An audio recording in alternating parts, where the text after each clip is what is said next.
kita belajar dekat teori kebanyakannya tak sama dan perlukan pengalaman dan juga mungkin pertanyaan banyak belajar daripada senior juga macam tu lah kan. IPT kena venture lah, kena ada subjek untuk software lah. Belajar at least basic. Assalamualaikum dan salam sejahtera kepada semua penonton PKB Educast Kawe Kecek dan mau dengar. Bersama saya Andy, host anda untuk episod kali ini. Terima kasih kerana sudi dan setia bersama siri podcast kita yang membawakan perkongsian santai tapi penuh inspirasi dari dunia kerjaya sebenar. Okay, hari ini kita cukup bertuah kerana dapat bersama tetamu istimewa kita, seorang juruukur bahan berdaftar yang telah menimba pengalaman selama lebih 6 tahun dalam industri pembinaan. Okay, beliau ialah Surveyor Ahmad Aminuddin bin Cik Abdul Rahim ataupun lebih mesra dipanggil Surveyor Amin. Apa khabar Cik Amin? Kau baik, terima kasih. Alhamdulillah, kami rasa sangat bertuah dapat berborak-borak dengan seorang profesional dalam bidang yang sangat penting macam ni. Mungkin kita boleh mulakan dengan sedikit latar belakang Encik Amin, asal dari mana dan juga pendidikan awal lah. Encik Amin. Terima kasih kerana menjemput saya ke podcast PKB. Jadi nama diberi Surveyor Ahmad Aminuddin Cik Abdul Rahim. Jadi saya memang asal Kelantan lah. Jadi lahir di lahir di Kota Baru dan membesar di Pasir Putih. Jadi sekolah rendahnya di SRK Kami 1. Lepas tu naik sekolah menengah di Sekolah Menengah Tok Janggut. Juga di Pasir Putih. Pasir Putih juga. Lepas SPM tu terus sambung diploma ukur bahan lah, di UiTM Perak. Di Iskandar Perak. Lepas diploma 3 tahun.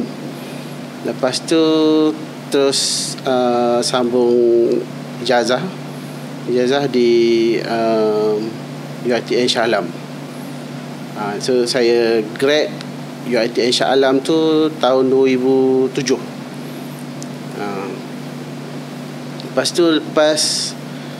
grad tu tahun 2007 tu terus saya masuk kerja dengan konsultan QS. So kerjaan pertama saya di juruukur antara. Lepas tu kat mana tu? Dekat Subang. Subang Jaya. SS15 Subang Jaya.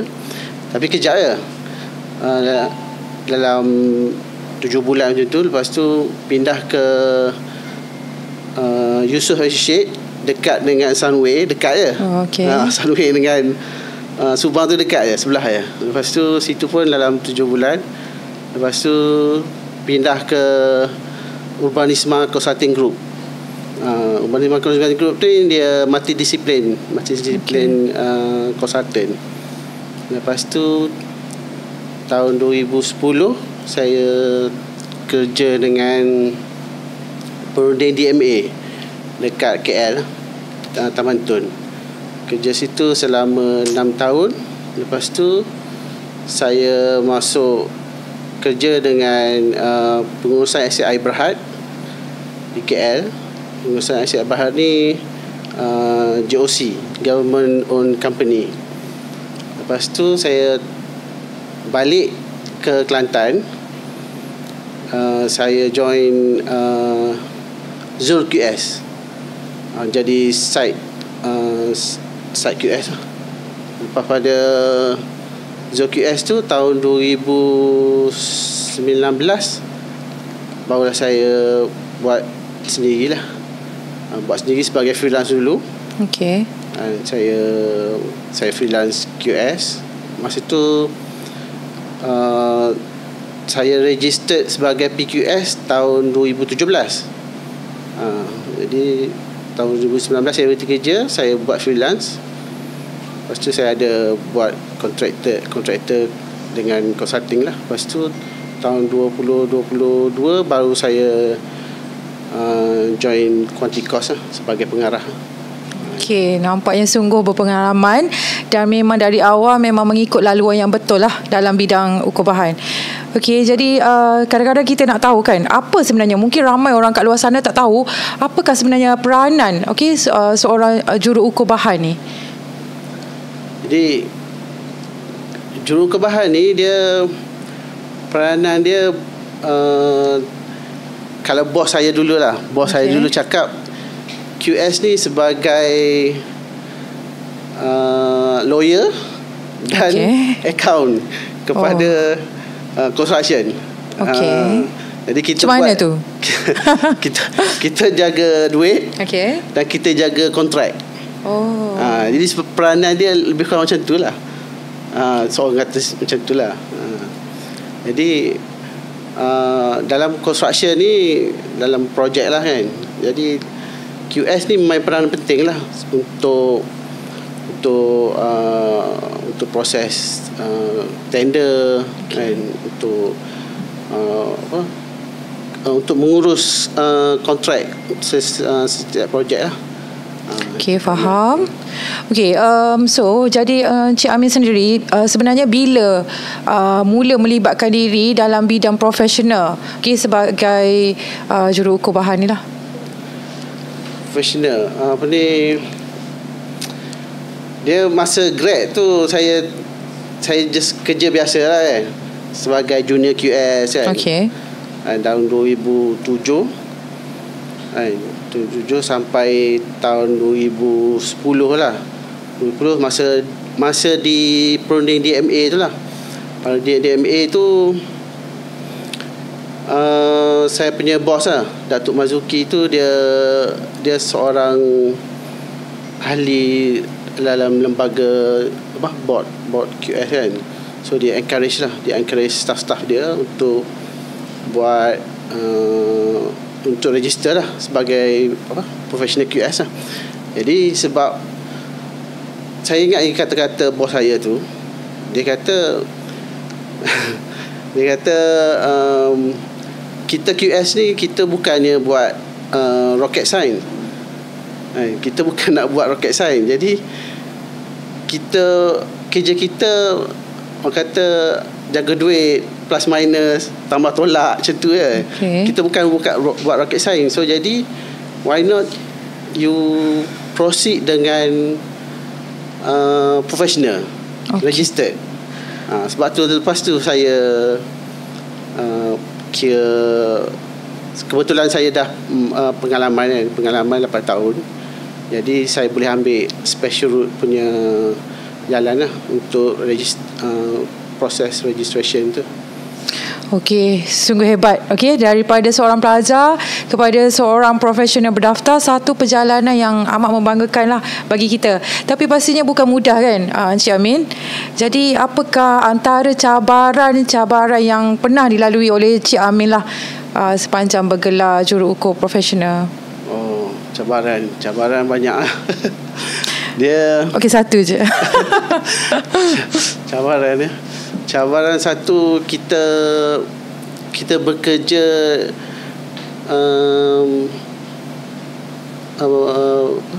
dikelilingi orang kata disiplin lain. Contoh arkitek, engineer kan. Jadi multidisiplin.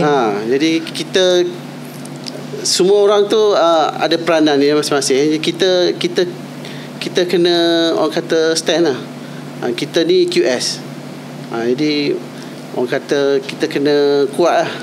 Macam projek kan, orang macam contoh nak salahkan kita ke, orang marah klien marah ke, itu cabaran dia lah. Lepas tu biasa projek ni, setiap projek ni mesti ada masalah dia sendiri lah kan. Ada halangan dia, lewat ke, salah bayar ke, salah kerja ke. Jadi kita kena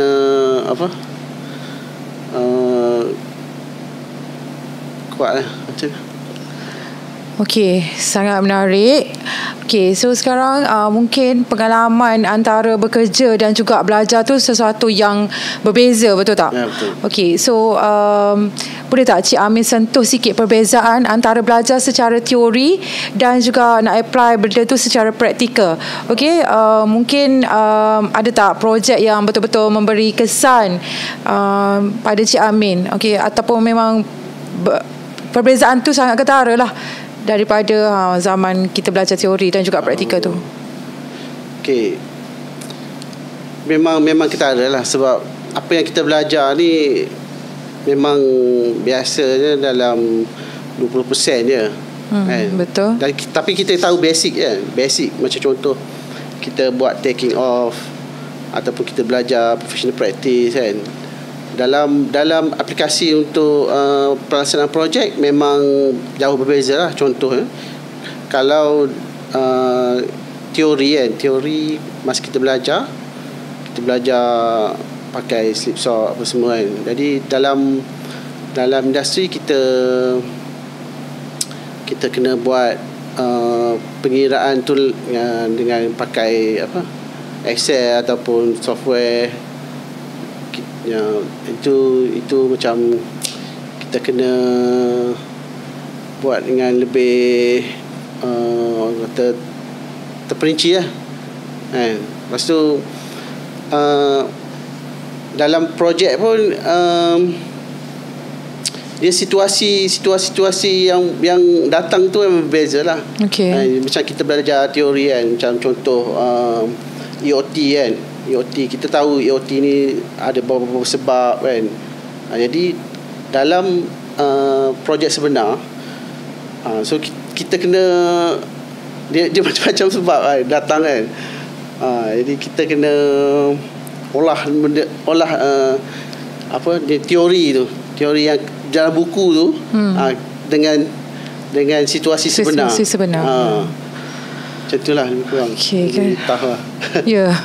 Mungkin memang biasanya begitulah kan. Apa yang kita belajar dekat teori kebanyakannya tak sama dan perlukan pengalaman dan juga mungkin pertanyaan banyak belajar daripada senior juga macam itulah kan. Senior dan refer kes-kes yang lepas. Ya, betul. Okey, so memang best lah. Okey, kadang-kadang pengalaman macam tu boleh membentuk semangat dan juga jati diri kita dalam bidang ni kan. Okey, saya nak tanyalah, lepas belajar memang betul-betul Cik Amin terus dapat pekerjaan ataupun ada juga buat kerja-kerja lain sebelum tu? Atau memang terus ke bidang ni? Macam mana tu? Kalau ikutkan saya rezeki terus dapat kerja lah. Okey, alhamdulillah. Sebab saya tak tahulah macam graduan QS ni orang kata laku lah. Senang dapat kerja. Sebab saya lepas grad, saya belum convo lagi. Okey. Saya belum convo ni, saya hantar resume apa semua, dan banyak jugalah konsultan yang panggil interview kan. So terus dapat alhamdulillah terus dapat kerja lah. Okey, alhamdulillah. Nampaknya bidang ni bukan calang-calang jugalah ya. Okey, saya rasa bahagian tu ramai pelajar kita memang patut tahu dan perlu dengar lah. Okey, peralihan daripada pelajar ke profesional. Okey, lepas tu Encik Amin pernah kerja di firma kontraktor dan sekarang firma perunding. So jauh tak perbezaan tu? Kerja tu saya tak pernah lah, tapi saya buat sendirilah. Tapi memang berbeza lah. Sebab contoh kalau kerja di perunding ni, kita dia kerja pun berbeza juga, sebab kita prepare tender kan, kita buat take it off, and then kita consult client kan. Kalau di kontraktor, kita lebih spesifik untuk masuk harga kan, buat biar upgrade kan. Lepas tu pengiraan bahan di tapak, and then buat claim kan. Dia setiap tempat tu memang berbeza lah. So macam contohlah, macam Sebab tu saya cakap, kalau saya macam saya dulu, saya kerja di consultant, saya kena master di consultant sampai ke professional. Okey, so sangat menarik perkongsian tu. Jadi sekarang ni dengan kecanggihan teknologi dan juga perubahan dari segi dalam bidang construction dan juga bidang kejuruteraan. Jadi bagi saya sekarang ni banyak terdapat software. Adakah QS juga menggunakan kecanggihan teknologi tu? Macam ada guna apa-apa yang latest punya software? Kalau di firm saya lah, Quanticos, kita pakai Glodon lah. Okay. Cubicos. So dia penggunaan software ni memang menarik lah. Dan memang orang kata lebih efisien lah, sebab dia banyak membantu daripada kita buat take it off lah. Jadi berbeza dengan kita punya tradisional lah. Even though kita macam kita buat pakai Excel kan, still ada kekangan, ada error, lambat kan. Jadi kalau pakai software ni cepat lah. Satu lagi kan kita ada BIM kan, so benda tu akan integrated sekali dengan BIM. So senang lah, macam konsultan lain, arkitek, engineer, kita dapatkan software dan kita bagi dekat diorang terus software tu kan. So memang jimat masa. Cumanya kita, software QS ni ialah mana-mana tu kita kena invest lah. Kena invest lah. Kalau bandingkan kalau dekat politeknik tu, ada tak belajar sekarang, ataupun mungkin diorang kena keluar dulu baru boleh mendalami ilmu software tu, ataupun pergi kursus khas lah dengan silibus yang ada dekat politeknik sekarang ni? Bagi saya setiap macam IPT lah, IPT kena venture lah, kena ada subjek untuk software lah. Belajar at least basic, sebab dekat luar sana kita akan beralih ke teknologi kan, software, betul. BIM semua kan. Jadi bagi saya pelajar kena seiring dengan industri sekarang ni. Betul tu. Okay, so Cik Amin, saya nak tanya sikit lah, kenapa pentingnya menjadi QS berdaftar? Okay, apakah manfaatnya? Mungkin boleh share dengan kita punya audience untuk kali ni. Kalau apa beza kalau tak daftar dengan daftar? Apa manfaatnya? Of course lah, setiap profession ni kita kena, orang kata, sebagai achievement kan, sebab kita nak jadikan QS ni sebagai lifetime career kita. So kita kena daftar lah kan, sebab dengan daftar kita boleh orang kata boleh kerja. Bekerja ni bukan maksud saya bekerja dengan orang kan. Kita boleh bekerja sendiri kan, jadi director, kita boleh ambil projek kan. Lepas tu satu lagi kita boleh join association lah kan. Sebagai orang kata achievement lah, recognition untuk kita sendiri lah juga. So penting lah. Okay, so satu perkongsian yang pelajar mungkin perlu tahu, okay, apa beza dan apa manfaat yang kita akan dapat, okay, daripada daftar atau tak daftar kan, macam tu.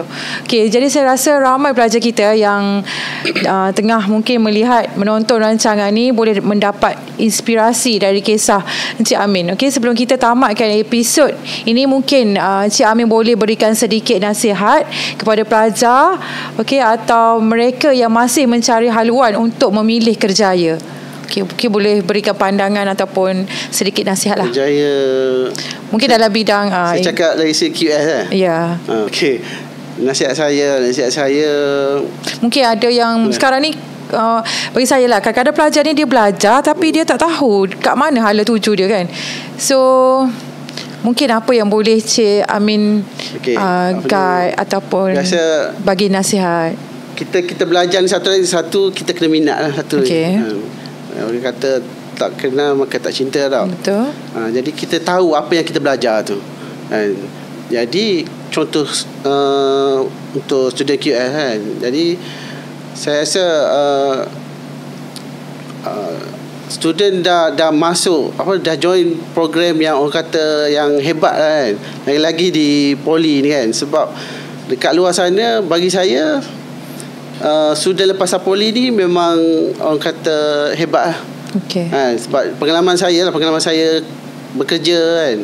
Jadi ramai graduan-graduan poli ni memang orang kata laku dan boleh buat kerja. Jadi kamu dah memang duduk di tempat yang betul. Jadi kamu kena buat betul-betul kan.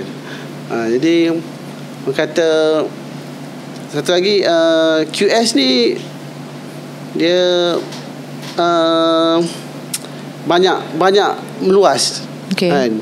So jangan takut untuk orang kata untuk nak kerja ke kan. Sebab kamu boleh pergi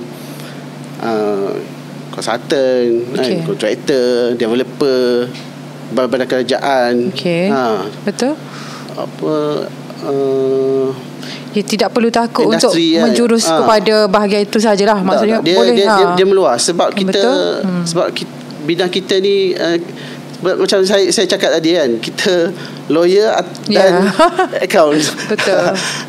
Kita kena macam multitasking jugalah, kena berfikir boleh lebih luas, boleh masuk di semua tempat. Betul. Sebab basic tu kita ada. QS ni memang orang kata semua boleh buat, semua benda boleh buat. Okey, so saya rasa terima kasih banyak-banyak. Terima kasih atas perkongsian daripada Cik Amin.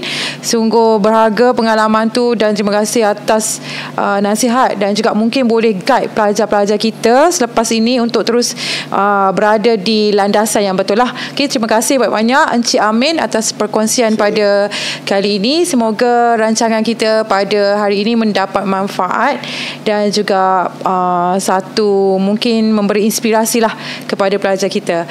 Okey, nampaknya setakat ni saja untuk sesi kita pada kali ini. Okey, semoga kita teruskan bersama lagi dalam rancangan PKB Educast, kawal kecek dan mau dengar. Okey, sekian, wabillahi taufik wal hidayah. Assalamualaikum warahmatullahi taala wabarakatuh. Terima kasih.